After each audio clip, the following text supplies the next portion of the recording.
Welcome to the Dynasty Podcast. Holy shit, we're back. It's me and Ben. I guess it's true positions or death this week. Always got a good tagline for Ben. You're stuck with good old boring Sal, Corey Hahn. Fuck, man, it's been a long time. It's been too long. Scheduling has been very difficult for us. We're in high demand these days, not only in the fantasy football community, but in life in general. So apologize to everyone that's been waiting on this. But we're back just in time. We're going to still try to get through all four divisions, reviews, winners and losers, predictions prior to tip off in about a week. Actually, it is a week from today. So here we are. What's going on, my big dude? Since the last time we have done one of these, I've been to Costa Rica. We got massively intoxicated, among other things. What a great trip that was. Actually stayed in the room Ben's at. He was such a fucking awesome stud host and let me stay with my beautiful wife in his pimp ass pad. So it made our vacation even more enjoyable than it would have been. Anyway. We both narrowly avoided divorce by the end of it. Actually, I think I came out of that trip like a fucking rock star. My wife, I think, fell more in love with me because of that trip than she was previously. She's like, "Holy shit, you weren't lying. You actually house didn't hurt. You have friends, and you had a whole life down here that I didn't know about." So funny that you think you invented everything. I like that. That's why she's those that know me well. You invent a lot. I embellish sometimes, but there always is roots of truth with everything that I say. Let's just be clear. Yeah. In any regards, anybody that wants to have a first-class experience, get your asses down to Costa Rica. Got a sweet house. Try not to jump off of a VIP discount, stage. Boys. Use promo code Blue Chip Dynasty Brothers. Georgia sucks dick, and you'll get 30% off. Yeah, exactly. That's a good shout out to Georgia. Cool, man. So I guess what we thought of this was just to kind of review a couple things that have been going on in the league. Do you have any major takeaways, whether it be players or things that happen in camps, and or things that happen in the league that you wanted to discuss before we dive into the reviews of the teams in the Mac Division? Yeah, I mean, the extensions going till the 31st obviously threw some interesting dynamics that hadn't been brought up so much. Specifically extending free agents. I don't need to really get into the politics of that. It is what it is. It was kind of an adjustment on a ruling that some remember it being able to happen before, some don't, whatever. But that does change a lot of interesting things where, I don't know, it seems like in the future with this date, I think people need to be a little more conscientious of reserving some cap because you get so much news before this 31st date that you can pick up a guy who's going to start for a team for, even if it's for $10, if you can extend them for 4 years and have them secured on your roster, I mean, that's crazy value. That's more valuable than taking darts in the auction because you don't know in the auction. It's like training camp hasn't even started that much. So I thought that's super interesting. And I think I don't want to, again, I have to think about it more to really layer an opinion on it, but like it does give an interesting strategy come next year based off of, do you want to spend all your cap or do you want to kind of take flyers if you can extend these guys? I mean, again, I mean, a long time ago, I got Austin Eckler in August and he was going to make the team and be a backup. So, I mean, at that point, had I known I could have done that, I definitely would have gotten him for 4 years, and that's for 5 years. So do you remember, I mean, I've only been in this league, this is my third year now, so I don't remember anybody being extended off of waivers. Do you remember anybody specifically being extended? No, and I specifically remember being denied in another league when I tried to do it. And then also being denied in one of the other leagues when I tried to transition tag a guy with 0 years, which is kind of brought up that you can tag guys. And it's been so many years since Chris was running these that I can't, it's hard to I don't want to dig up in the past and just be like, this is all fucking was never done that way. Cause like the guy who knows the rulings just isn't a part with us anymore. Yeah. So for me, it's just like, okay, well, the commissioner's going to do the best job he can and making correct rulings. I don't like, this kind of affected some stuff, but not for this year. If you got a guy for 1 year, you got a guy, extending them doesn't make it any better for this year, except maybe some trade value. But like, really, it's not fucking up the super pot year in my opinion that much by letting people extend. It's kind of more for the next cycle. And if we're going to allow it in the next cycle, who fucking cares? So that's why I think it's probably less of a big issue than I would probably make it otherwise, because I just don't think it affects the super pot competition. If that makes sense. Yeah, because the extensions really go into the next cycle, right? Is what you're saying. So Yeah, maybe if you could and trade someone. if anything, the decisions on doing this is killing your cap for this year. Because if you should have got a guy for $1 and you just went and extended him, now you're paying $10 for this year. So if anything, it's kind of like inflating how much people have to pay for players this year, which is actually good for a super pot year in some ways. So I don't know. For me, it's a neutral argument for this year, and then it feels like because it's been ruled, it should just be something we're assuming is going to be done going forward. Because I think I like having different options and strategies on how you want to handle the draft, B, handle the auction, and C, handle free agency. And this is actually a super interesting thing. If you just know, look how many guys got picked up and even how many guys got extended.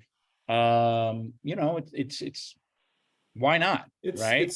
It's for me, it would make me pay more. I mean, I do pay attention to the waiver wire, but it would make me pay more attention in a rebuilding state of mind than I have previously. Yeah, not only that, like those two so we had two waiver wires, right, before the deadline. So like those two become way more valuable. The competition will be way higher, like it's in season, even if not Right. more, knowing you can extend them. So guys are going to go for a lot more money, and the competition will be a lot more. You'll have like a lot of teams like, okay, those are crucial free agent periods because you can extend them if, and you can get them. And if they like, oh yeah, they're going to make the team in a good position, then you can extend them. So I think it's as long as you know it's coming, and next year we will, and I don't think it changed enough for this year. I think it's as long as everyone knows it's like a new reason that why August gets a little more intense, right? Which is cool.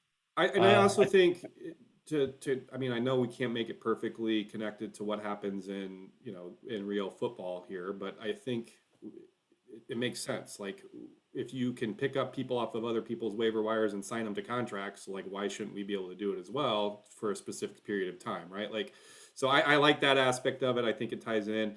I will say, and I have a little bit of a different point to make on this. I think obviously we're doing the best job we can. Obviously things get missed. I think there just needs to be more clarity, and I think things need to be tightened up a little bit. Like, I think this kind of decision to rule one way on one thing and move it in a different direction, like, I'm not a big fan of that. I think most changes should happen for the next year, especially if there's confusion. I don't necessarily like things, but people are saying that there was an ability to do this. There's a lot of people that didn't. So until someone says, hey, here's a message board thing where I wasn't able to do this within the last 3 years, like, I think you're in a tough position as the commissioner. Moving into kind of a more broad spectrum, I'm glad that we have some sort of committee in place now. I think Dan obviously does a great job, has a massive undertaking. It's too big of a job it's just too big of a job, and I think we and all controversial decisions shouldn't fall on one person like that. And that's kind of my point, Ben, is I think that in a league with 32 folks, one person's opinion and ruling on it while they're still a GM in the league, it's just not the right way to do things. I was a fan personally of having an elected person from each division be nominated by that division to represent that division, because, to be quite frank, I'm kind of exhausted with all the back and forth and conversations and message boards and chats and ideas. And sometimes I just feel like people are just trying to argue, and it's not really necessarily in the best interest of the league. So I thought that having a committee that is voted on every year by each division's league kind of keeps that balance and check system. And it also would open up the opportunity for new people to be in those roles, so it's not the same owners over and over, because I see a problem with the same owners having power, year over year over year, even though I like Mike, I like Fleece, I like those guys, and I think they're going to do a great job, and Georgia as well. Like, I think that having some sort of fresh people in and out kind of completely changes that dynamic too and doesn't allow it to get stagnant. But in any Yeah. regards, we're making moves forward, and I think everybody was happy to see that there is going to be some sort of structure in place because listen, like as much as everybody's going to like a commissioner in any league, his rulings are always going to be controversial, and I don't think anybody needs that kind of heat either to have complete authoritative power. Not in a team with 30, not in a league with 32 No, teams. yeah. So anyway, in all, I think that's a very positive move. I'm glad that Dan vocalized it, and maybe we fine tune that process as well to kind of make it stronger and make it a little bit more interactive in the future as well. So Yeah, and like I think the goal in all this is let's just make sure we get it right for the next cycle. yeah, Because we've really toyed with a lot of stuff back and forth just to make sure we're doing it right. In this cycle, it's changed a lot. I mean, I know Roman's been pretty vocal about how it's gone against him a lot of times. Sometimes it's gone against me, or sometimes it's been bad results that I was involved in. But I think the goal is, can we get it to the best league? That was my point in the true positions, which doesn't really need to be decided now, but it helps people if we do it sooner and later. But maybe people just aren't interested, but we should vote for it for the new cycle and the new league. Because the more I looked into the true positions, the fact that it's just an ad tool and it doesn't take anything more, and you have a group of people like updating it regularly, and doing it through not just what their opinion is on X, Y, and Z. It's like, actual data that they're feeds the playing the decision. position. Yeah. Do they have their fucking hand in the dirt 80% of the time? Well, that means they're a D end and not a linebacker. And that kind of stuff will allow us to keep the original structure, because there's just half the D ends there used to be. And then, the bigger point to me was, for the first time, they did like massive changes in August, and they can do it again. They were saying like they're going to wait for rosters to confirm to even make more changes. So what if they like decide to throw like 20 players to a D end all of a sudden, man? And you don't. What if a team doesn't even have three linebackers to start somehow? It's just that kind of stuff happening on the fly, where there's a software who's basically decided that way long ago, like back when we were doing the auction, based on schemes and like what these guys are doing. Like, I think we don't have to beat it. Yeah, I think there's strategy either way, right? Like you go to the new format, there's strategy. If you keep with the tool, there's strategy. If we didn't make any point on the changes, there's tool strategy. is it resembles much more how this league was built with the rules that are in place. I agree. I'm not disagreeing. I'm in favor of using the tool. I'm just saying, like, no matter what, we can talk about strategies and blah blah blah. I disagreed with the comments that changing it to one flex doesn't decrease or increase the value of defense and spot. And like, we can beat that into the ground too. But I think for me, the biggest aspect of all of this was, all I want is what 95 or 98% of the people are thinking about a person in their position, right? Like, you take, for example, this last class of edge rushers. I can only think of like one that actually, or two that were actually DNs and not linebackers, like Karlafakis, and I think maybe three, Tavon Walker and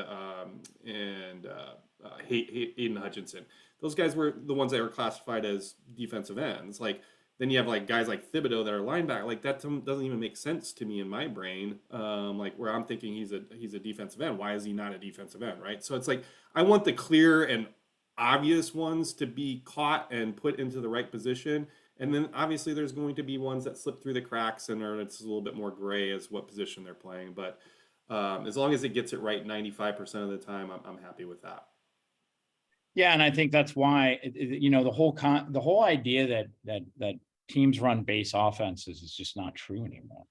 It's like, you say, oh yeah, we're running a 3-4. That just means we want flexibility at the DM position to drop into coverage. So you probably want them to be a little, but like, that doesn't even matter. Those guys will end up going in moving and out around on the line, coming in, yeah, bouncing off of it. It's all for smokes and mirrors purposes, but like, I mean, you could argue we should probably be making 3 starting safeties based on how many safeties play these days. versus two DNs, right? Does Like it have to be 3 now, or it can be 2 or 3 right now, I believe? no, 2 or 3 with the flex. You could play 4 if we go 2 flex. But my point is, the days of traditional schemes just are dead, man. Like they don't even do it in even a 4-3. So it's like, let's say the Raiders are playing a 4-3, right? Like, I don't know, it's not like they're gonna play 3-4 the same amount as every 3-4 team, and every 3-4 team is going to play 4-3 the same amount as every 4-3 team. So like you just got to be like, what is the role of this player? He's a fucking pass rusher. He rushes the passer 85% of the snaps he's in there. Why the fuck is he a linebacker? He just should. And that's you'll see it's just like like an outside linebacker can get 4 sacks, and that doesn't make him a DN. That makes him a blitzing linebacker. Yep. And that's where the difference is. Is your role to rush the passer? Well, you should be a DN. Like if that's all you do, you know. Yeah. Well, someone like Micah Parsons, though, then becomes kind of an interesting player, right? Micah Parsons should be a linebacker because he doesn't put his hand in the dirt 85%. Right, he's rushing as a blitz linebacker. Really split. He goes in coverage. He stays middle to stop the run. He is not.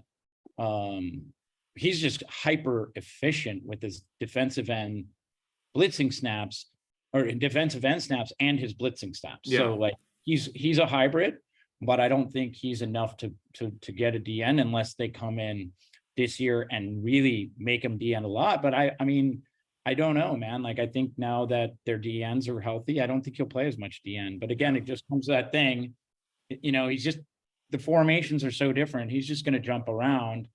And you'll have these cases, tons of linebackers like Ojulari. He's a hybrid. He jumps in, down and up. He's very similar to Michael Parsons for, so he doesn't make sense as a DN, and I don't think he would be put. Whereas Thibodeau was brought in to rush the passer, So it's like you're saying, I don't think we need to get into like individual guys. Like the bottom line is like we just need to put it to a vote, and we need to have it locked in place for what we're going to use for the next 4 years and the next year. In the hands of somebody who actually cares about this, because MFL doesn't. Yeah. The guy who made the rule and the people who run it do. That's plain and simple. Yeah. And then just let that vote carry the voice and everybody accept it.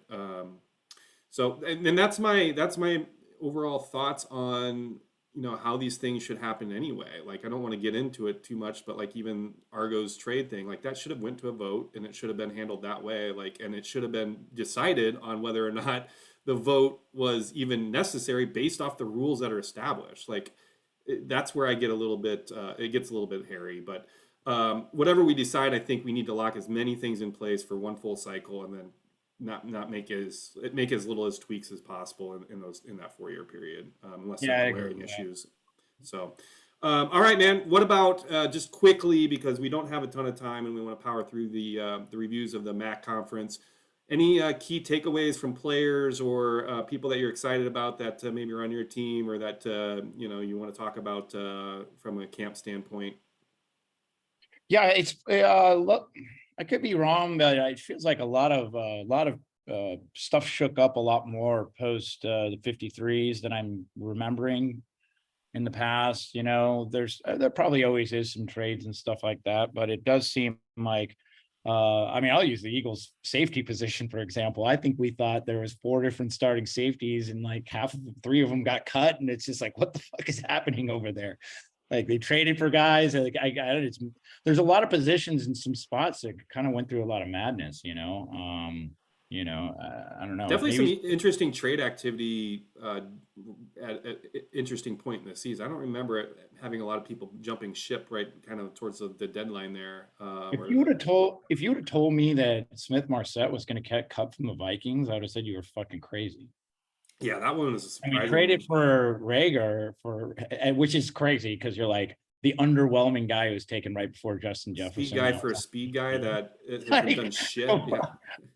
Like, hi. Draft capital, I guess, is the. You're the reason that all of Philadelphia has hated me this whole time because you're fucking good and I'm not.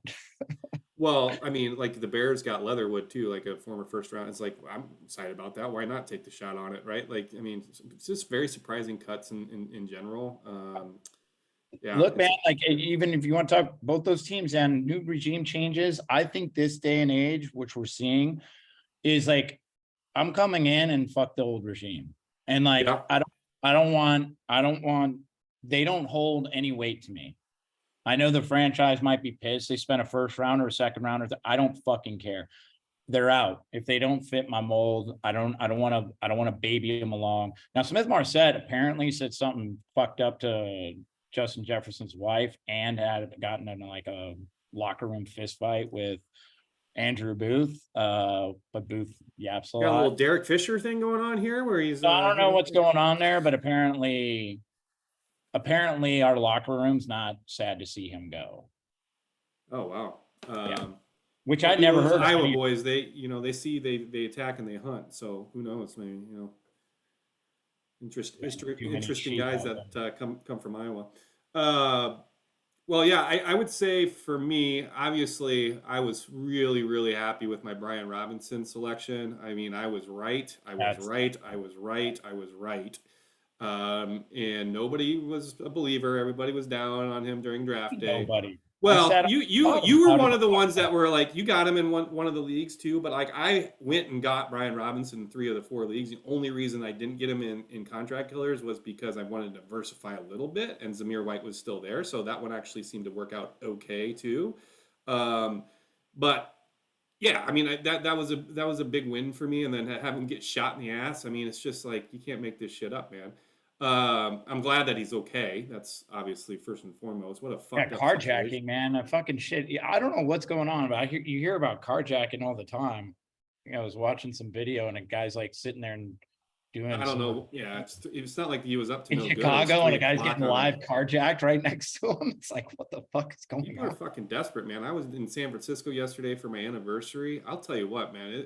I have defended San Francisco for a long time, and I never minded any seediness or like being in some of the areas that are not as great. But fuck, man, just driving around there for 20 minutes, I was like, get me the fuck out of here. Like, it is, I mean, so I imagine there's a lot of that stuff going on in cities where people are just fucking, it's a free for all. It's crazy. Anyway, not to get political. I like to do that every once in a while. What was my other key takeaway in general?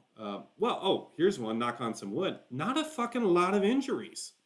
I mean, like for a preseason, for camps, I mean, whoever is in charge of practices and how they're training and what they're doing. Wilson for the Jets, man, there's been nothing this year compared to like the last few. I mean, shit, I think Baltimore had more injuries than fucking the entire league did last year, right? So like in like 2 days. So fuck, like, I mean, other than Brian Robinson getting shot in the ass and a couple other, ones on the line, I don't remember any like big name guys getting fucking injured and causing people trouble. So far the fortunes have been good, and so teams are obviously making some changes in how they practice and what they're doing leading up to the season. So we didn't play a single starter on either side of the ball. Yeah, we went 0-3. Didn't give a fuck. Nobody cares, right? The Vikings are, yeah. I mean, but neither does McVay. Like, it's like he's coming from that tree, and it's just like, yeah, no. Because you know what it is they have these joint practices. They're not full contact, but you get to really run against the other guys, right? Yeah. Well, they're contact, but they're, you can't hit the quarterback and you're not tackling. Like, it's not crazy. Good football players know how to practice hard without hurting other people. Right, too. But like, you get 2 full days. Like the Vikings get 2 full days of the ones going against the ones in Denver Broncos, and then you're going to play. It's like, why? We did everything we needed to do. Yeah. Like, yeah, cool. We'll play this game where it's real live and everyone's getting hit. And how about we not risk anybody worth a shit? So what's crazy is you just see, like all the games that were interesting were like where there were quarterback battles and stuff like that. And well, I think it's also for the preseason. It's now really a lot about, specifically for us, it's about teams evaluating the guys that are on the bubble. It's not about getting your team ready for the opening week, because with the expanded schedule, with another game, like teams are saying, okay, well, 11-6 is just fine. So if it takes us a game or 2 here and there to get rolling, we'd rather be healthy into the heat of the heart of the season than risk playing 2 preseason games that don't fucking matter. Let's evaluate our talent, see who's going to make us stronger overall depth wise and future wise than playing fucking Austin Eckler for 2 quarters in the third preseason game, which makes no fucking sense. So, I mean, I think that has a little bit to do with it, just the expanded schedule too, and people realizing like, 11-6 probably gets you in the playoffs, and who cares? Like, you go in and win 3 games and you're good to go. So keep your And they studs expanded healthy. the joint practice times, and like coaches love that. They're like, this is way better. Like, get rid of the preseason. We don't fucking care. We can Right. have joint practices with team for 3 days. That's like way more information than we can get from a fucking preseason game. So I Yeah, the think they're preseason games way more are information never going while away not really completely playing the because it's players in front of our eyes. yeah. But you have the thing like Josh Jacobs plays, and it's like, oh no, and then like Kenyon Drake gets cut, and it's like, what the fuck is Yeah, going I on? mean, you're not You're if like you're trying to get a evaluating read on, studs like, in the preseason, you're fucked. everyone's assuming because a guy sits, they're a starter and this and that. Fuck, man, I don't think any of that. I don't know. Who knows, man? Like, Well, I don't know. weird Stay away from preseason, Josh Jacobs this year is least. my only piece of advice. If you're in any redraft leagues, not a fan of that guy's long term prospects as a Raider. Sharp take there. Something's up with that guy, man. Something's up with that guy. I tell you, it's some But sort Drake of got ticking cut, time. not him. That was like, that's not what the writing on the wall was saying. I don't know what. I just, for some New reason, I get a regime, negative feeling get them about all that. out, fuck them dude. all. New regime, don't fit my type. Well, Fifth year guys that don't get signed that are first round talents, like warning sign to me all over. All right, let's dive into this. We got a rapid fire. We're gonna try to do another one. Like I said, we might even get 2 in today. Who knows if we get through this quick? Not going to be the most in-depth analysis of each team. We're just going to hover some highlights, pick some winners and losers of predictions for who's going to win the division, and we're going to move on. We're going to try to keep these podcasts a little bit more tight. We're going to definitely try to keep to more of an in-season schedule.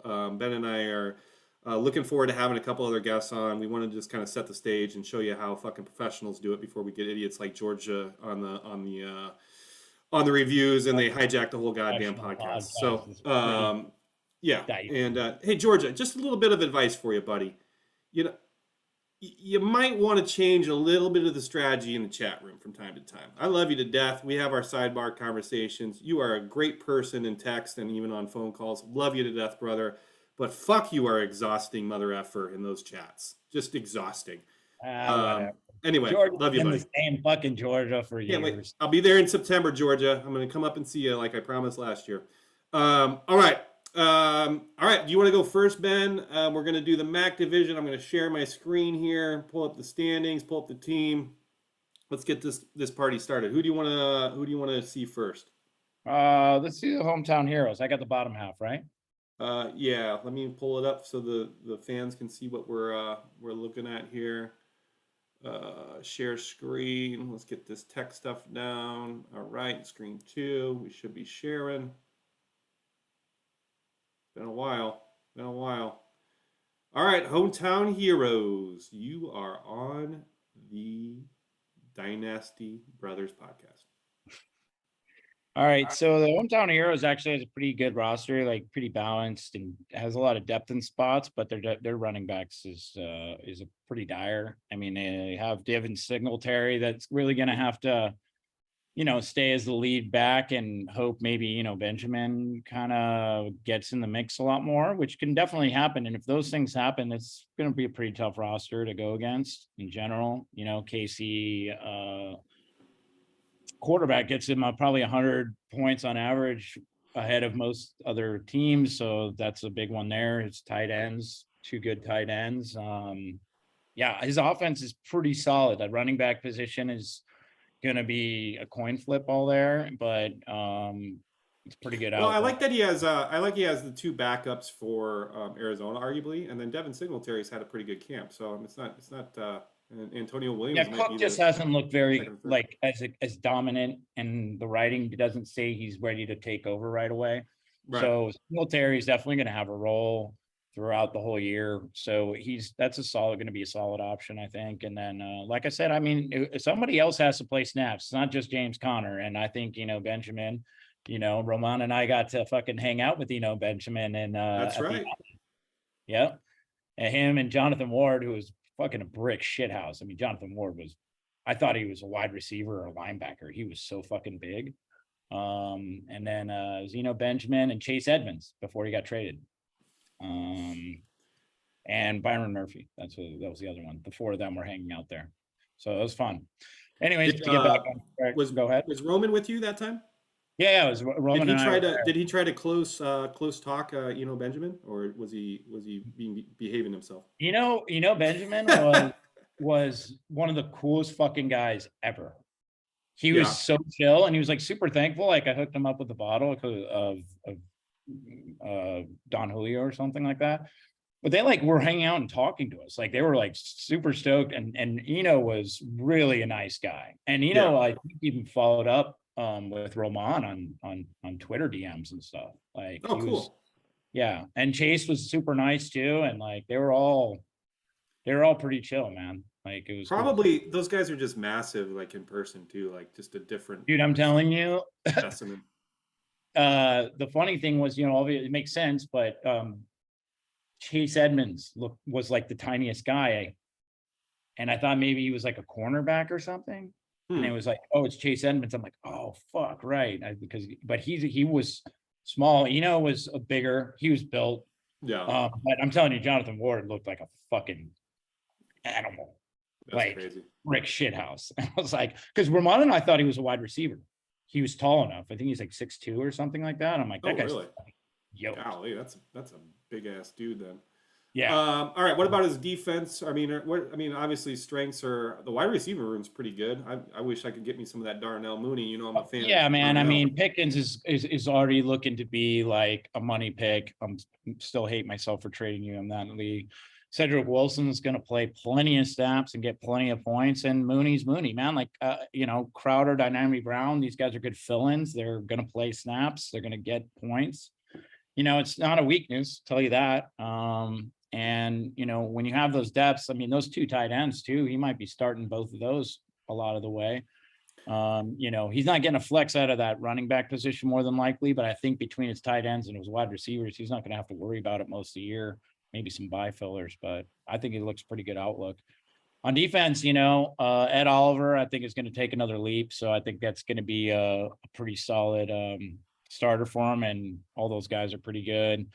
And then his DNs are all guys that get snaps and points. So he's going to have to pick on which one he thinks is going to be the flavor of the day. But in the end, he's got a lot of guys who are going to get rotations. So he's not taking any zeros there. His linebackers are super strong. David Long, Miles Jack, Michael Walker is going to get a shitload of time. If look out for Divine Diablo this year. Well, I was going to say, Divine Diablo is going to be a monster because he was at safety position. He's going to play linebacker. He might play 100% snaps in like a hybrid box safety / he's versatile. So yeah, I think he's set up pretty good at that position. And cornerback, same thing. He's got our boy Byron Murphy too. Look, he's got the whole team that was hanging out over at the alley. That's solid. He's got guys he's not gonna have to worry about. Depth and safety is solid too, man. Like he doesn't have a lot of top heavy superstars, but I think David Long and Miles Jack are gonna have better years than they had last year. But I mean, they're all guys you want on your team. They're all guys you wish you had. So in the end, I think it's one of the stronger teams if he can overcome that running back, shallow, but so many people have that problem and can overcome it with other positions. I wouldn't say he's super deep at wide receiver either, if I'm being honest. I mean, Pickens obviously is maybe 2 or 3 on his team. You got a stud in Mooney, and then the rest of it is just it's all there are a lot of question marks. So if I That's saw fine, a weakness, but I'm telling you, well, first of all, you hate Crowder and think he's not going to play, which he will. Well, McKenzie's going to play over him, so I don't know where he's going to. That's your opinion, and that's fine. I mean, but my point is, he'll play for at least 3 games. That's what he does every year, so it's all good. Who gives a fuck? It's his 5th wide receiver, not his 2nd, like it was for people last year. So 5th wide receiver, he has Mooney, Pickens, and then tell me the other 4 or 2 that are going to play ahead Wilson of. Is the 3rd wide receiver in Miami. Yes. Okay. You don't think he's going to get 160 points again? I think he will. Probably better than most of the fucking wide receivers on your team or mine. So I'm just saying, 0 chance he has a better wide receiver core than me, but that's fine. It's not about me versus hometown heroes. You're nitpicking at this point because we're going to look at some other teams that are a lot worse. Yeah. Anyway, I think Will Harris also was beat out and he's playing cornerback now, right? So I think hey, holler at your boy, hometown heroes, if you want to get some of that Buda Baker in there for a title run. I'll maybe trade you a couple of those safeties for a Buda Baker. I need a Uh, safety, motherfuckers. Everyone listening, give me some safety offers. I just had 2 of mine get cut. I'm fucked. Anybody on the anybody else you want to talk about? Ooh, Ronnie Perkins still there in the old taxi squad. He's injured though. Okay. Uh, he's got The man Daxton filled the Hill taxi too. You got the squad like rookie he's there. Jeez, he's got some meat on that taxi squad. Be aware, these baller podcasts can or these Dynasty Brother podcasts can fuck some people. They can fuck them. We're not right all the time, Corey. No, we're not. Barely half the time, if you ask me. All right, so who we want to go next? Solid team. The controversial John Candy. Oh gosh, boy, this is gonna light up the airwaves. Joel, we love you, buddy. Look at that smile. How can you not love Joel? Probably done Look this. at that guy. I'm gonna be way nicer. Way to dox. Yeah, he's just one of the best. One of the best in the business. Love that guy. Dox to death. Doxing himself. All right, let's dig into this star-studded lineup now. Hey man, like fuck, say what you want, but like I started looking through it expecting it to just be a total fucking trash dumpster fest, and it's not actually that bad. I mean, and he's pretty young, and he's got players that can work out and suddenly be competing despite the feeling that he was kind of pitching a lot of his assets off for the future. Clyde's Edward-Helaire, not a lot of competition there. Should be fine. Hassan Haskins, I think, looked really good in preseason. I think he could definitely be in the mix as like Henry's backup. Jamal Williams is going to play. You paid a lot for him, though. Obviously, I thought that was a pretty steep price for it. But running backs is the running backs. It's probably par for the course as far as the average of the league and what you're dealing with. But the 49ers quarterback has a hell of a lot of upside, so that's good there. And then the wide receivers it's kind of bad, but it's not terrible. I don't know. It's like Pascal's probably going to be all right. Jalen Naylor is a favorite of our guys who probably is sitting in the 4 spot right now all of a sudden. And I don't know. Demarcus Robinson's been blowing it up over there and is going to probably be in the 3 wide receiver sets. It's terrible, but it's not like holy shit terrible, if that makes sense. It's like he's going to be able to start guys who are going to play snaps and get catches, which I didn't really expect to see. Tight ends, pretty dire straits. Obviously, I don't think any of those guys, unless old Tommy Two Shoes is going to really fight for some snaps in Carolina. That's going to be pretty. I feel like Dan Arnold's not getting enough love in Jacksonville. Oh no, I'm sorry, I'm thinking of Jacksonville. He's not. Yeah, no. Carolina. I mean, it's it's all up for grabs there, and Baker hits the tight end. I mean, so who knows? I like Christian Barrymore a lot, so that's a pretty good pick there. Solomon Thomas could have a good recovery. We'll see. I don't know if he's going to play a lot on that line, but whatever. And then his DNs, he's got all these fucking guys who just balled in camp. I'm like, again, Michael Clemens was a guy who was like everyone's saying is going to be the next shit, and he's way ahead of like Jermaine Johnson. So it's like, I don't know. Amari Barno looks good, so he's probably not great this year, but I feel like he's set up to have some real problems in the future years if a lot of these guys are going as well as they've performed. The old Troy Reader never goes away. He's probably going to be in there because Kenneth Murray sucks ass at football, so he's probably going to be a 3 fucking person starter, 3 down or 2 or 3 down starter. And then you have the injury to Leonard. Forgot his new first name, Shaquille. Guess he never wanted to be called Darius. Do you know that story? I do. Everyone calls him Darius Leonard. He doesn't call himself Darius. He's always called himself Shaquille. He's like, nobody calls me Darius except the world. I don't know why. Well, there's very interesting people out there with names. He's got the fill-ins there, and then he's got Balen Spector too, who I think is going to be the replacement for Tremaine Edmonds next year. So again, man, looking pretty solid. Young guys, all of them comers. I mean, this is a really good rebuild. If it is a rebuild, like I don't know how much you compete this year. We might end up saying this is the worst roster for this year, but like I don't know, it looks good going forward, especially Yeah. with how much pick capital he ended up getting. So I He's just got like expect, 4 firsts now next year or something like that. 3 or yeah, 4, he maybe 3 got firsts. he's got a couple of those random free agent safeties that came out of nowhere. I mean, just Kissy Tart was starting for the Eagles one week and then it's cut the next. I don't know. Yeah, what the fuck that's is a going tough one. on. So yeah, He'll he's sign got some, somewhere. yeah.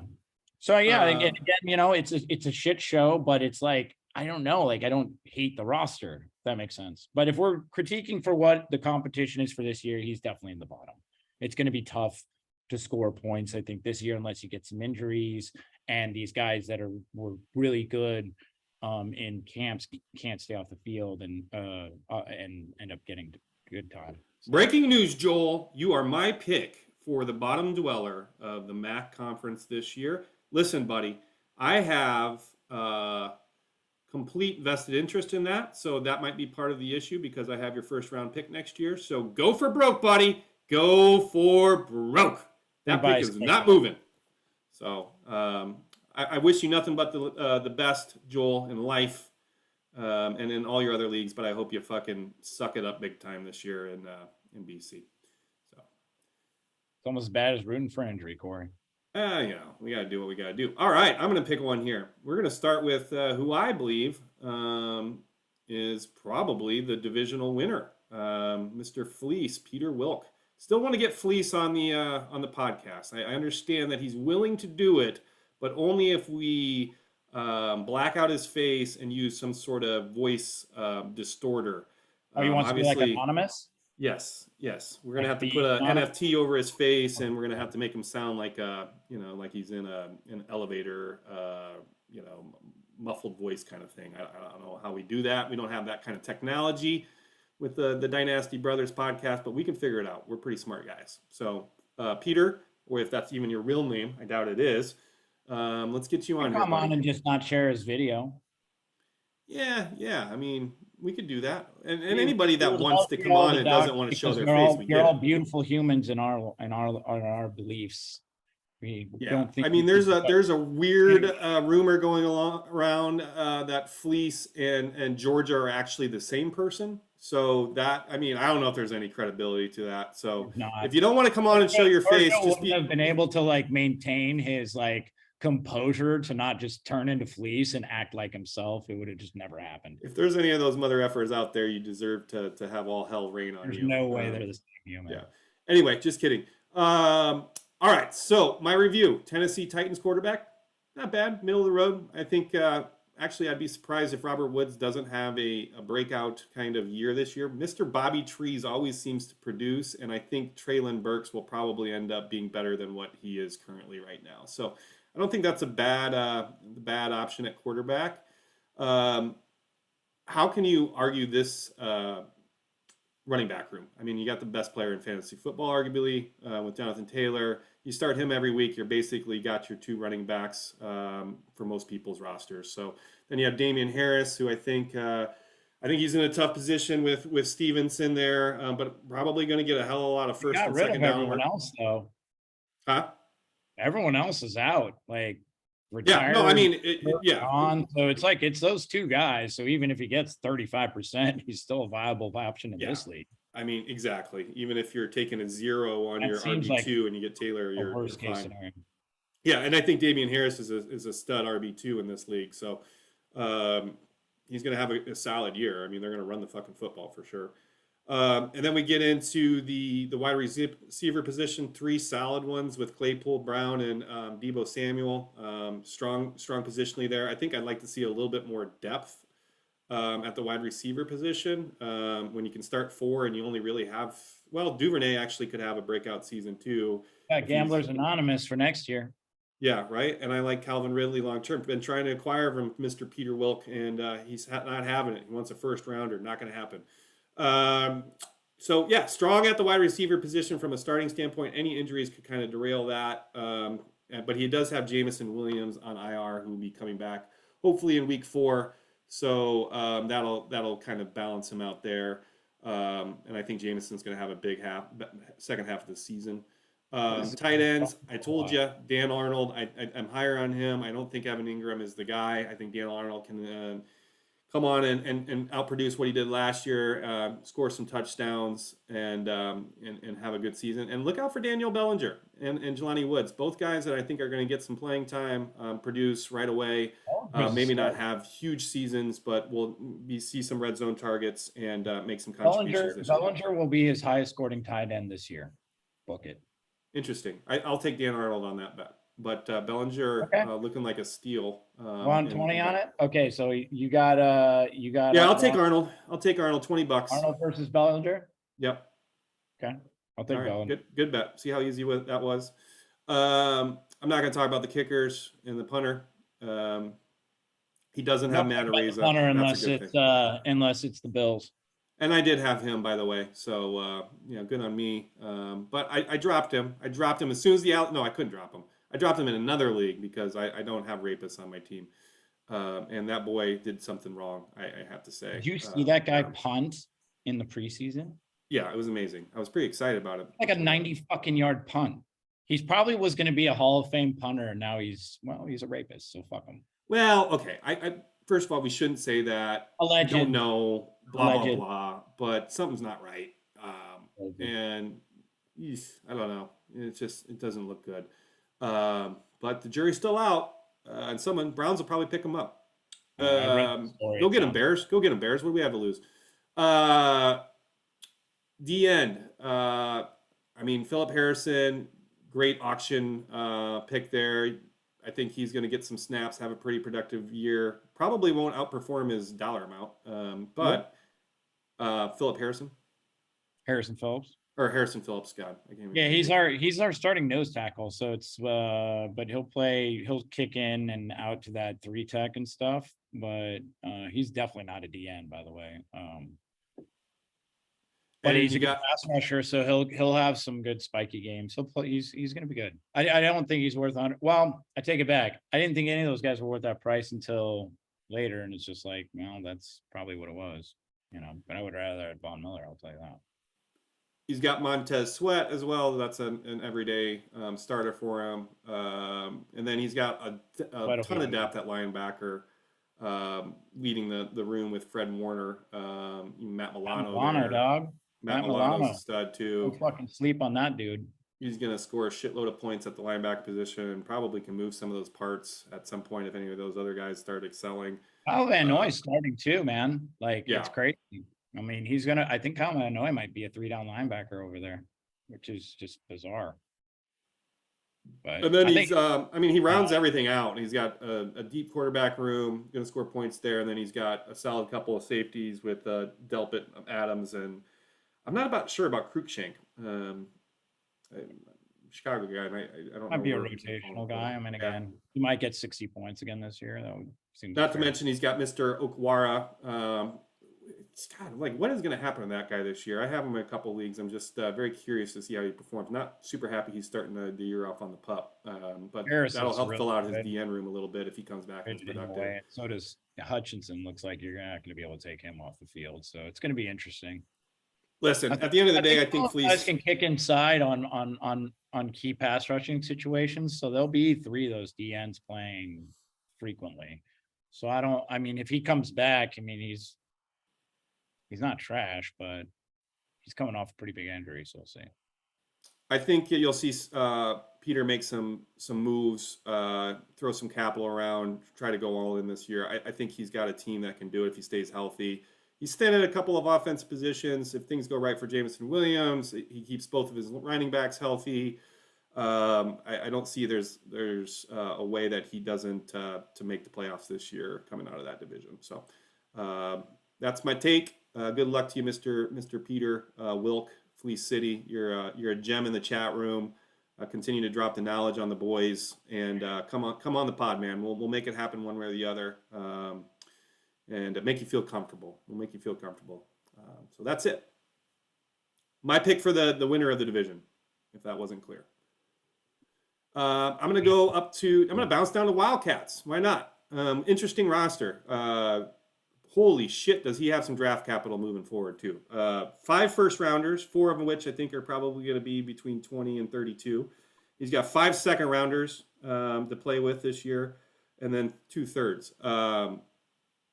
When you take that into consideration, and then you look at his lineup for this year, holy shit, does he have a future if he drafts or invests wisely?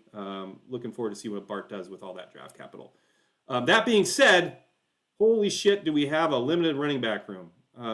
Two running backs on the roster.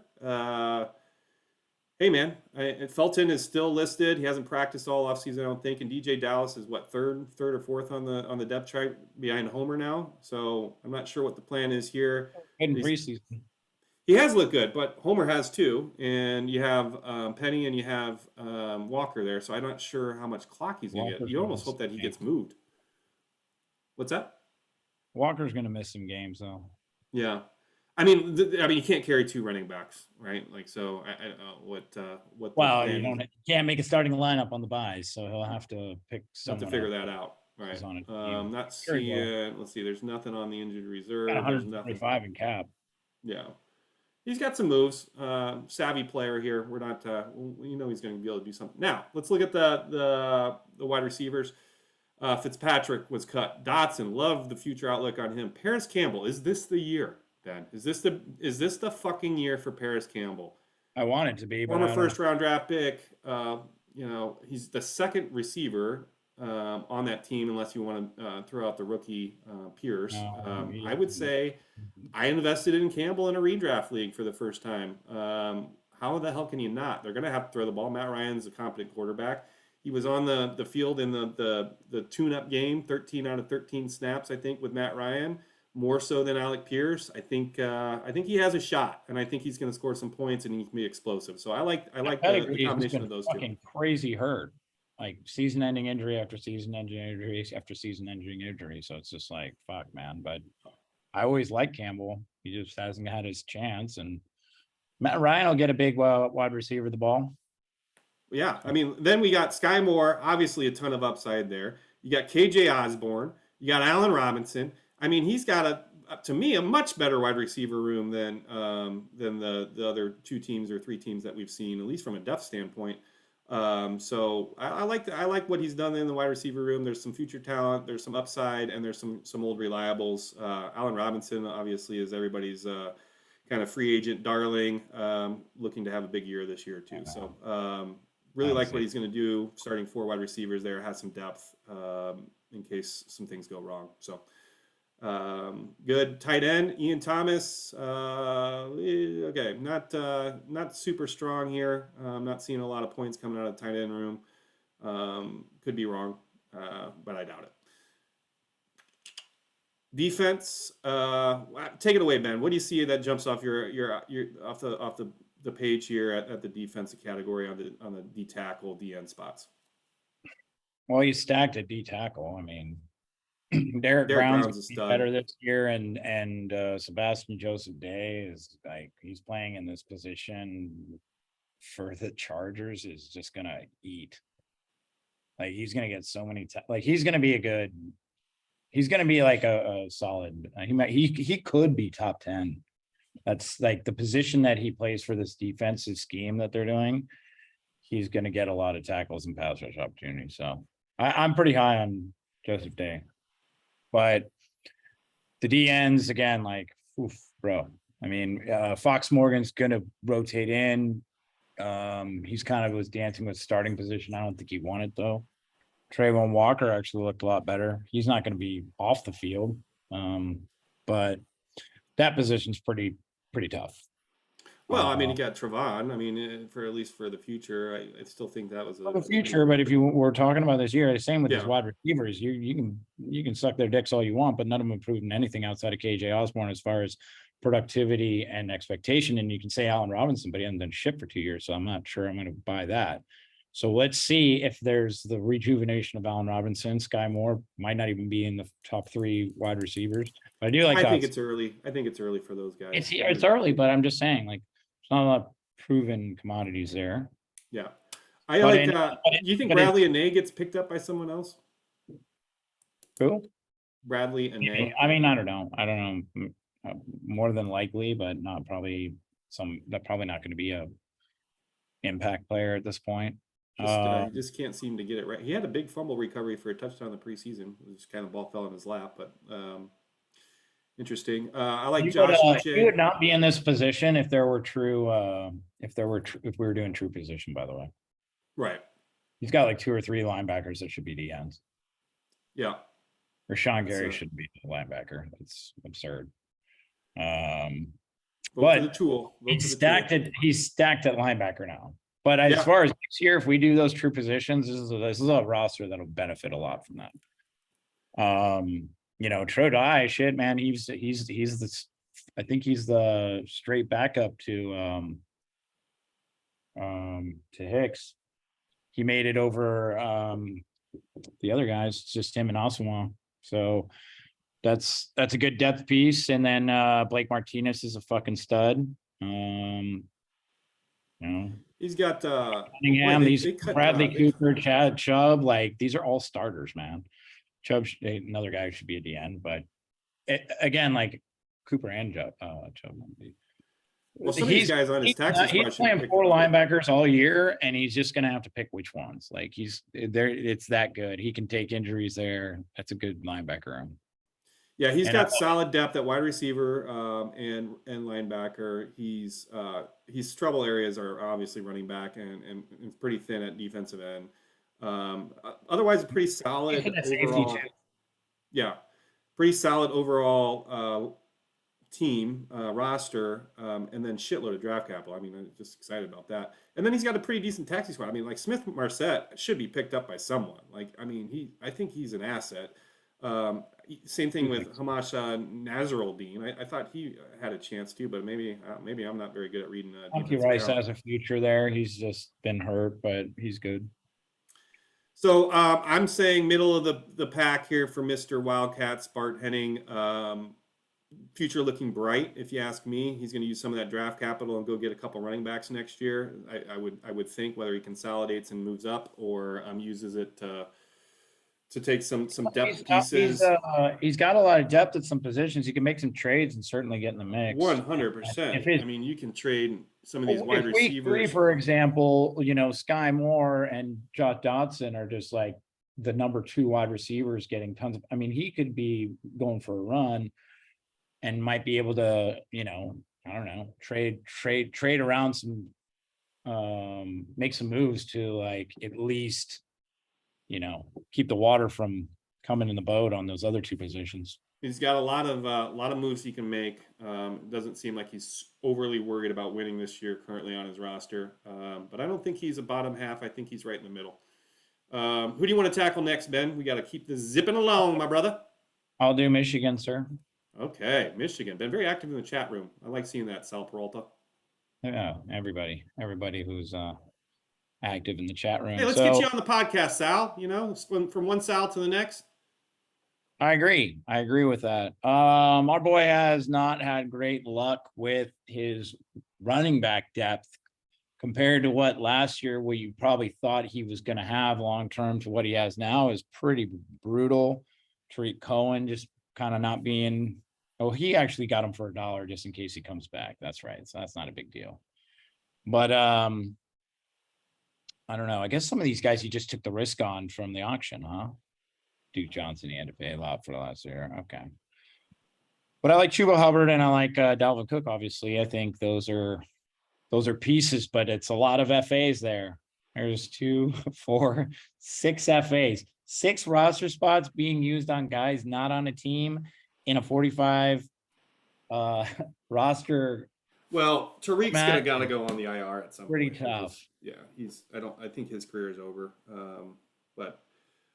Yeah, I mean Devontae. I mean, he only has 1 rostered running back at this point. So that's Chubba. He's got 2. Hubbard and he's got Hubbard and Cook.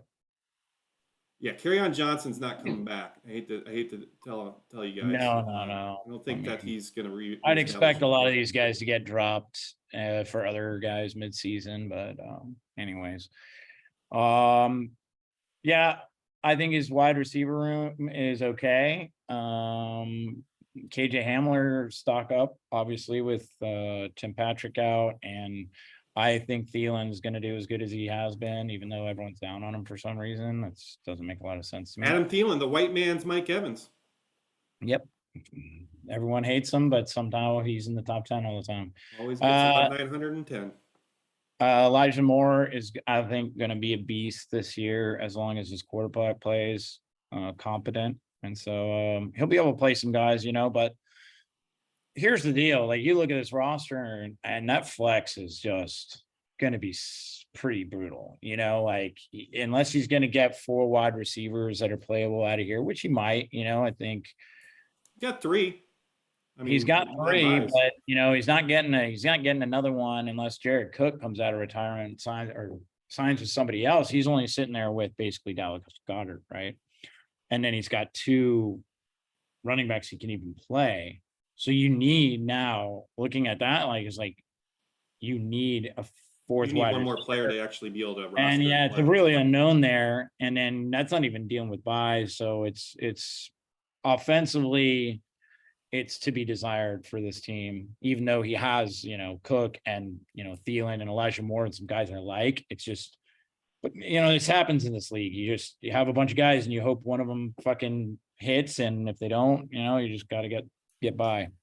If it's me, I'm probably trying to move Dalvin Cook now and put him with a contender that, he's only got 1 D tackle. I might send him a trade. I got fucking a bunch of D tackles after all those changed designations. So, Equan Jones, rotational guy, not going to get a lot of play. Be lucky if he gets that 69 points again this year. So that's not a great position for him, but and he's probably average at best at that DN position. Pierre Paul, Vernon Oliver, I don't know if they haven't heard anything out of those guys even trying out for teams. So pretty much just sitting with Dietrich Wise and did Vernon Olivier even get picked up last year? Huh? Did Olivier even get picked up last year? I don't believe he did. I think he did. I could be wrong. Wasn't he a free agent all of last year too? I think it was Cleveland, but maybe that was the year before. I'm pretty sure I had him last year and he didn't get picked up, but I could be wrong. Anyway. So linebackers, he's got Bobby fucking Wagner. And you know what? I'm going to go and this is important. Like, when Bobby Wagner went for $180 or something, or $200 last year, that's a move that was just specifically for a franchise tag move. And then you just look at it, and he's got Bobby Wagner for $113.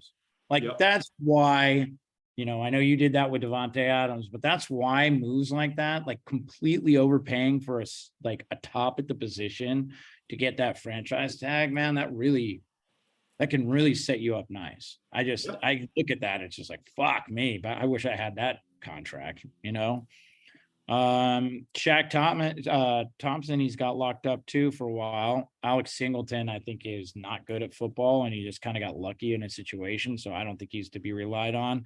And Anthony Barr is rotational at best, so he did lose some guys who got him a lot of points last year. He won't get him points this year, or just at least not that. So to me, he's kind of only sitting with 2. He's only sitting with 2 linebackers that are even going to get points, but they're studs. Shaq Thompson and Bobby Wagner are good too. But after that, it's just, you just got to hope for the best on the rotational side. And then cornerback's good. He's set there. And then, safety, kind of same thing. He's got 2 good studs. And then everything else is just kind of, I think Bobby McCain might get some rotational work, but he's going to be phased out pretty good. And we'll see. The other guys didn't make teams. So he did a strategy that I thought was a good strategy, and in the past has really worked for people, which was take a lot of free agent swings on guys who didn't have teams during the auction, but he just didn't get lucky with any of them. It doesn't. How do you feel about his taxi squad only having 1 player on it, Ben? You know how I feel about that. All right. He only has 74 cents available in cap, so hopefully you just sit there and get 18 fucking free agents in the auction. You can't fill your fucking taxi squad. Come on, son. Uh-oh. Let's not set it off. We don't have time for that today. All right. I'm saying, going out on a limb, I like Wildcats team better than Michigan's this year. I don't know why. I'm just saying it. So I have Michigan in the bottom half of this year. I'm rooting for Wildcats. I think he's got a chance to put some momentum going into next year. Michigan, got some work to do, buddy, as we all do. All right, you got your last one. You want to go with hot mess, right? Yeah, hot mess. Again, it's kind of similar themes, just different positions. I think obviously you look at it, and I think his wide receivers, even though he doesn't have a lot of them, have a lot of upside with Renfro and Cup. I was really big on Curtis Samuel making a recovery and a comeback, but he's just getting along there. But I wouldn't be surprised if Curtis Samuel puts up 150 to 200 points. I think he's going to be used in that same move role that they did. He's going to get running carries, probably lead to a couple cheap touchdowns, especially now that they don't have Brian Robinson for a little bit. You might see a little more action on that end. Who do you like more, Curtis Samuel or Braxton Berrios, Ben? Well, Curtis Samuel doesn't return kicks, so I don't think it's a fair question. You're goddamn right. Wide receiver, definitely Curtis Samuel. It's not even close. I don't know. I think you guys, again, people are sleeping on the old BB. Look out for him again this year. He's the best on the depth chart, and you know it. Disagreed. All right. He's better. What, he's playing over Corey Davis? I'm not gonna play over him. I think he'll have as good of a season as maybe he ends up fourth, but he has a possibility to move up that pretty quickly in points overall versus. He should play over Garrett Wilson. He should play over Elijah Moore. I'm okay. You're right. As a wide receiver, I'm just saying you completely underestimate him. You completely underestimate a guy. He's going to be good again. He's going to score 180 points again. Bug off. Keep underestimating him. And I'll take 180 points out of Braxton Berrios. All right, back to. We don't want to steal the thunder away from Mr. Hot Mess and Terry here. Go ahead. Yeah, he said a tight end, and I like when that position really, in this league, Kelsey's worth so much, man. That's like a huge gain on that. He's got Hayden Hurst as the second one. I think he's going to be good. I thought so too, but then they signed two other tight ends this week. Yeah, but it's just a depth thing, I mean, they're not, dude, you got to make a room, and they didn't have anyone else behind them. I think they were tired of the other guys they had on the roster that had a few years to look at. And so they're just trying to diversify. I think that's fine. I think Hurst is just going to get all the work. And so that's a two tight end starting team right there, which forgives a little bit of this lack of depth at running back, wide receiver. And then the running backs is just weird. A few days ago, I thought it was better than it is, but it's Justin Jackson didn't make the team. And then it's there's a lot of weird shit that happened. And I was so Breda, maybe he's Algier basically to kind of get some of that workload. And I don't know if Madison's going to get a ton of work for us. I just really don't. I think he's just a handcuff at this point. You almost hope that he gets traded, right? I mean, yeah, if he gets traded, which we were shopping him around for a lot of capital, which means we value him for our team high enough that we won't give him away for cheap. So then that tells you we do he has a role, and if Cook got hurt at all, he would definitely have a role. It wouldn't just go to these other guys. But I will tell you that it's been pretty vocal that he is not the scheme fit. And when you're not a scheme fit, your upside's pretty capped. So that is what it is. Philip Lindsay didn't make the team. There's Marlon Mack didn't make the team. I mean, if you looked at this running back room a few weeks ago, it'd been pretty solid. And all of a sudden he's just got a bunch of FAs. It's what the fuck happened? I mean, even Justin Jackson is just a strange one. I thought Marlon Mack was going to start fucking 3 weeks ago or 4 weeks ago before preseason. One thing you're noticing is these free agent kind of guys that are kind of third or fourth on the roster, they move to another option team. It's if someone's been there a year longer than them and it's close, they keep the guy that's been there a year longer and just give them the benefit of the doubt. It's kind of strange. And also youth, man. Just the unknown. It's well, yeah, we just take this undrafted free agent instead of Trey Sermon, I guess. I don't know, man. Oh, don't get Mighty Orphan started on Trey Sermon. That's a tough one. I can't believe my undrafted free agent that I took in the 6th round made it over that, or 5th. Jesus. All right, let's finish it out with the defense. I was wrong on that, though. Well, I'll go on tape. definitely never been more wrong about a player than I was wrong about Trey Sermon. Okay, defense, good guys. I like his he's linebacker got- room. I think he's got, yeah, but he's got Karloff is going to be a fucking beast. He'll play enough this year for him and Wilkins to be probably as starters, but these other guys all rotate in. They'll be in there. They'll be in the mix. I don't know. Shaka Tony, he's kind of the last guy in there, but they like him. Spillane was competing with Bush for the starting job, I thought, at linebacker. Who's that? Robert Spillane. Oh, okay. And the linebackers, yeah. Yeah. Well, Spillane's good, but he's still a rotation guy. He's not going to be all, but like he's got Logan Wilson, and Jamin Davis definitely has to. He's got to step up. Year versus last year. Lorenzo Carter is going to get play. Marcus Golden's always a fucking guy. They don't have anyone else there. Marcus Golden's going to be good. And then Foyesade, like he's got almost an embarrassment of riches. Yeah, he's strong at the linebacker position. And then he's got all solid options at the safety position. All four of those guys are pretty money. And then cornerbacks, he's got the tops. So defense is pretty solid, man. Like I like his defense as well. I think it's going to stand up. Even his DNs eventually, especially if Karlaftis becomes a shit. I mean, it's going to be hard to put up more points than this guy's going to put up on defense. It's going to come down to me if he gets any kind of production out of Algier and Breida. Obviously Madison as well. So then he has actually 2 to 3 guys. If those guys are second options or get lucky with an injury. I think he's got studs. Hold on, he's got studs at wide receiver and tight end. He can play 2 tight ends. He's got Renfro, Curtis Samuel, Pringle that are going to put up points. So he's going to be okay on offense. And if he gets lucky at running back, his defense could carry him long enough to where he's in most games. So I like it. It's a 2-man race. I think it's him and Fleece for this division. And I think he's not very far above Fleece. And I mean, if he didn't have this much bad luck at the running back position, I might have even leaned his way. So I think it's between Hot Mess and Fleece for this division. Give me Fleece on that one. It's a good roster. All right, I got to pound through these, not to do any injustice to Mr. Prestige and Packers here. Little new meat here, Packers. Listen, been going after Treylon Burks. I think, like I said in the opening, Treylon's gonna, or not the opening when I was talking about Tennessee's quarterback, Tannehill. I think Burks is probably gonna rebound, but boy, did he have a rough start to the season. Cleveland Browns quarterback. That's tough luck to start off the season. Could have had some serious upside there. Obviously, you knew that going in. Probably going to get at least 8 games. 11 seems cheap, but good for the future there. Gore getting cut, Montgomery going down, Kevin Smith getting, I don't even know who Keith Smith is.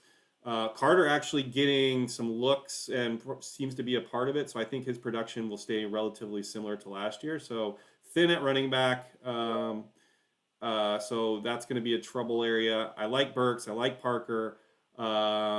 McTurner getting cut was kind of interesting to me. I was high on him and was actually going after him in the auction. So I thought he had a chance to make that team. Hopefully he gets picked up by someone. And then Watkins is a wild card. Like, I mean, is 133. That's either going to be super expensive next year or feel like it's a decent cost. If he can be the number 1 or 2 in Green Bay, at least for the short term, he's got some decent wide receiver play there. Not a ton of depth, but at least 2 to 3, two good ones, I think, to start. And then a third one that's a little bit optional. Tight end, yeah, not looking good there. I don't know shit about defense when it's just blind reading this shit. So Frank Clark sticks out, D Ford sticks out, Alton Robinson sticks out. So pretty solid at defense, and Tano made the team. So he's got strong defensive end play. Weaker at linebacker, right, Ben? I don't see his whole defense is shit. Okay. That's rough. That's rough, Packers. Where's this $300 in your? Where's this $300 going to? You can't. Where's this? I mean, what are we gonna do with that $300? Packers, huh? What are we gonna do? We better activate Trey McBride. Get him in there. Who's paying 2 first for Trey McBride? He's got tons of money. Hakeem Nicks and Frank Clark are going to be the only reliable options. And then his defense, like he can't even. None of those guys are starters. You can only start 2 of them. I mean, I don't know what the fuck's going to happen there. This guy's the bottom. You think so? I disagree. I think he's got a plan.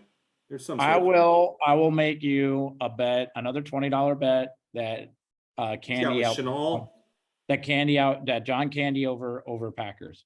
He's got Bonito. He's got linebackers on his taxi squad that could. I mean, nobody's paying the money to activate him. I don't think. But Corey, please take this bet because you said that John Candy was your choice to be the last in the division, and I said I'm rooting for John Candy to finish last because I won his goddamn draft capital. Why won't you bet me? I don't need to make this bet. I don't know enough about fantasy football to make bets about people's overall teams in this league yet. So I'm saying he definitely is. You said the wrong team. This is the team that is going to be. Over Candy? Yeah, I mean, you're probably right. Candy is actually. It's tough one. Joel confuses youth and players who could be good. There's outside of Treylon Burks. Devontae Parker's going to have a good year, I think. I honestly think Devontae Parker's going to have a good year. I wish I had Devontae Parker on my team, not for $238, but I hope they can carry the zeros at tight end. The zero he's probably going to take on the other running back position. The zeros, the twos, the 1 to 2 zeros he's going to take on defense. He has safeties. Yeah.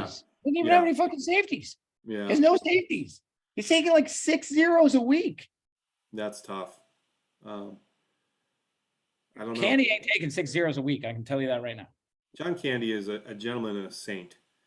All right, let's move on. This is just all right. So I'm sorry, Packers. I'm not giving you as much fire as roster in the entire league. I believe in you, man. I believe in you. If you want to move Treylon Burks, the division, the entire. If you want to move Treylon Burks for Romeo Dobbs, let me know, buddy. Let's keep it. I'm a Bears fan. You're a Packers fan. Let's do this. All right, last one, and certainly not least, we have Mr. Prestige Worldwide. Prestige Worldwide. Wow. Okay. Big Rojo fan. Always have been. Glad to see he made the team. Let's hear it out loud for Mr. Rojo. Really, really happy. I overspent last year on Rojo in several leagues. That guy is just a wealth of talent between the tackles. Don't know why he can't fucking make it happen. He's going to break off 180-yard run this year, and then he's going to fumble twice, and he's never going to play again. But you never know. You never know. Amir Abdullah coming from the dead here. Like him for $26. Not sure why he wasn't extended, to be perfectly honest with you. I would have extended his ass for at least another year. Allison got cut. Pierre Strong, taxi squad. Mike Davis, obviously they're not super stoked on him, but solid backup at least. So some competent players that he can put out at running back position. No studs. Houston Texans quarterback David Mills. Don't count out the general. I think he had a horrible preseason, but he's got some more weapons there. Huh? It's $1 well spent. Oh yeah, I would. I don't mind that. I think he's not top half. He's probably 16 to 20, but not as poor as you would think. Jalen Guyton, good wide receiver 4. Van Jefferson, we'll see what happens if he comes off the energy. Juwan Jennings, another wide receiver 4. Jalen Reagor, baby, look at that. First round draft capital going to Minnesota. Replaces another speed guy that actually was fucking competent. Not sure why we did that, Minnesota, but you got a plan. You got Christian Watson and Traquan Smith. T.Y. Hilton, he's probably somewhere in the Bahamas. I'm not going to lie. I don't think T.Y. is coming back anytime soon. But we have 4 to 5 guys. Boykin, has never mind. We got 4 to 5 guys that he can throw out there at the wide receiver position and get you points. Some upside with some guys. Not mad at the wide receiver room. Again, no stars. Whiteside. Now he's a tight end. What the fuck happened there? Didn't know he was a tight end. He converted to tight end and then got cut. Okay, so that didn't work out very well, Mr. Solid Devin selection Funchess. by the Philadelphia football team. We got Dawson Knox. Could be a top 10 tight end this year. 10 plus TDs last year. Small hands, apparently. Don't hold it against him. Touchdown Bears kicker. Always solid to have the Bears kicker on your roster. Those guys fucking never doink it. Always accurate. Cairo Santos going to have a big season. All right, we got 2 tackles. That's a great start. Got to start one. Von Hamilton, always been a fan.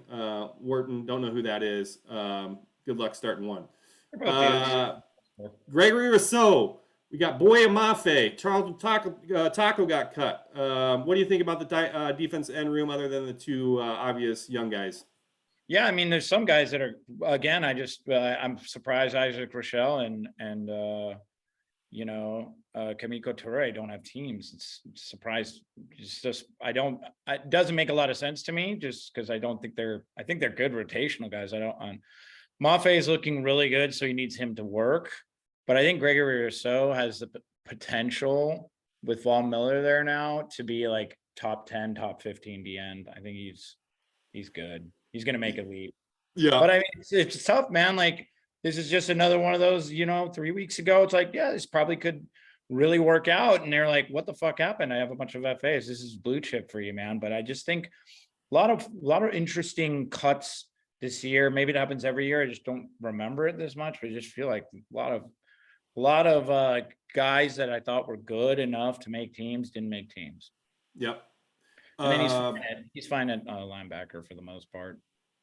TJ Edwards is a stud. Juan Alexander, Edwards, and Judon are fucking Jalen Phillips is Jalen Phillips is a beast. Like, that's 4. He's playing those 4, and the other guys can just, they'll get points and fillers. So he's got solid safety room.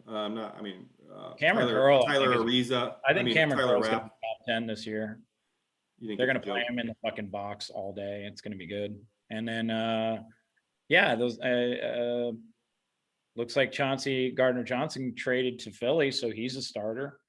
He's got David Ohabo on the taxi squad at linebacker. I like him too. I think he should be an end though. I think my overall opinion of Mr. Procedure Worldwide is it's kind of like a girl in high school that you didn't really want to date, you didn't really want to sleep with her, you just kind of want to be friends with her. It's like there's nothing star quality about it. There's nothing long term about it that I'm really in love with. It's just kind of meh, but probably going to compete in every ball game because he has enough people to throw out there that are going to score some points. I just don't know if he has enough thunder power to really make a push to be in the top half of the division. So really, according to our analysis, there's only about 2 guys that are really in the top half, and the rest of the six guys in the division are in the bottom half. So somewhere, I think maybe someone like Prestige Worldwide can sneak up on a few owners in any given week and score enough points to finish in the top half of the division. So. Yeah, I like a lot of his players to be better than they were last year, this year. So that's a pretty good start, But it's like you said, you just got to get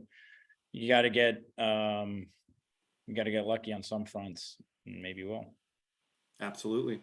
All right, my man, that's it. What any parting words you want to take a shot at anybody? I just want to throw out there how much I love Roman. I feel like I'm always digging on that dude. I miss him. I love him. It was awesome spending time with you, buddy.